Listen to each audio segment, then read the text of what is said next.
So I think I finally found a better solution than the Dude mixer.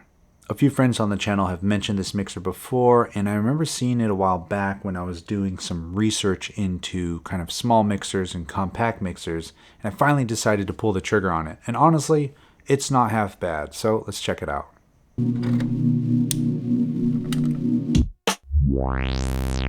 So this is the Maker Hart loop mixer, not to be confused with the Just 5 mixer or something like that, because that one has terrible ratings on Amazon.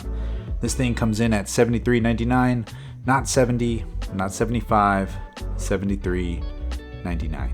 A big instant letdown to you might be that it's not battery powered, but I usually use one of these power squid things. Basically, it kind of separates everything, so I really don't mind using the little wall wart that it comes with. Oh yeah, both this mixer and this little power squid thing are linked down below, and yes, they are affiliate links which help support the channel if you use them, and no, they don't cost you any extra if you go through that link, so thank you. So what do I like about this thing? Well, it's super small for one, and it's also got 5 stereo inputs, which I know was a big issue for some of you with the Dude mixer only being mono. This mixer actually has faders, believe it or not, and they're not as short as they look, but they're still pretty short. The knobs aren't too bad, they're honestly easier to use than the Roland Boutique knobs, and it also has a gain input so you can drive the inputs into the microphone level, and it doesn't sound too bad when you start to drive it pretty hard.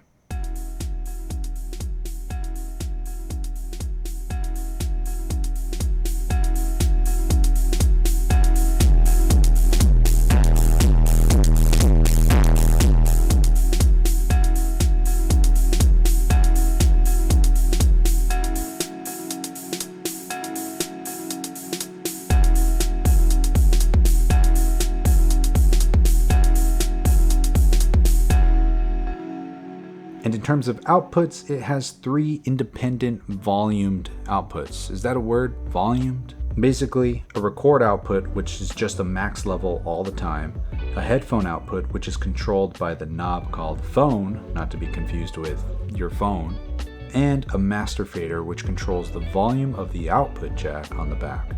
There's also this loop feature thing on the back, which kind of looks like an old school display port. Apparently it's used to like loop a bunch of these so you can independently monitor the something of the who knows what, whatever. I'm probably not going to use it. And apparently that cable is not even made yet by the manufacturer. So clearly you can't use it at the time of this video. And yeah, for 74 bucks, this thing's pretty awesome, but there are some weird things about it. For example, the inputs are stereo, but only stereo. So what does that mean? Well, if I use something like this cable here, right, this is gonna be an 1/8 to 1/4 inch mono cable. If I use this, for example, on circuit's left output, which is mono, into the input of the mixer, we'll only hear the left side audio and the right will be completely empty. And if you go and use the pan knob, this actually only changes what side of the input you're listening to and not the positioning of the sound itself. So to get around that, you need to use this adapter, which it comes with, but it only comes with one. It's like an 1/8 to dual 1/4 mono thing. So if you plug into the left up here, it'll sum it to the stereo. Kind of looks like those Electron ones that are super expensive, but these are $20 each. So you're probably just better off buying the appropriate cable to begin with. I normally use the Hosa 1/8 to 1/4 inch, the dual 1/4 mono stereo cable that I've mentioned before. I'll link it again down below. Yeah, that cable is way cheaper than buying this for $20. The other weird thing to take into consideration is the sound of this mixer. It does character the sound a little bit. It's not bad, and most mixers color the sound anyway, but it does kind of have a little bit of a character to it, especially when you start driving the inputs. But yeah, here, take a listen. Tell me if you can tell the difference. For example, right now, we're listening to just the output of the mixer itself. Not bad, right?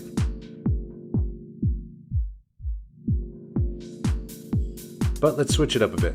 Let's only listen to the kick drum.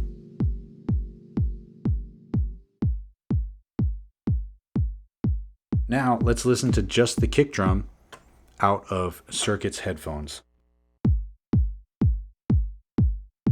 Do you hear the difference? It's super subtle.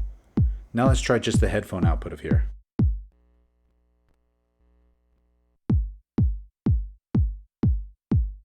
Do you hear that at all?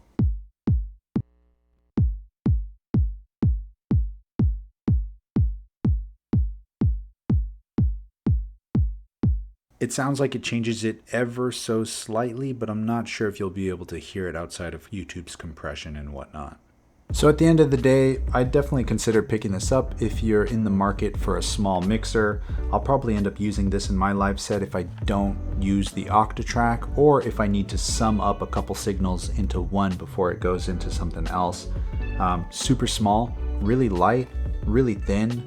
I like that nothing can really snap off when throwing it in and out of a bag. Build quality is not too bad. I mean, it's plastic. What do you expect? It's like 74, 75 bucks. But yeah, I mean, that's really it. I thought it was pretty cool. Figured I'd share it with you, you know, as I always do. And yeah, I'll talk to you next week. You already know what to do. Share the love, share the knowledge. Knowledge is power. Let's jam.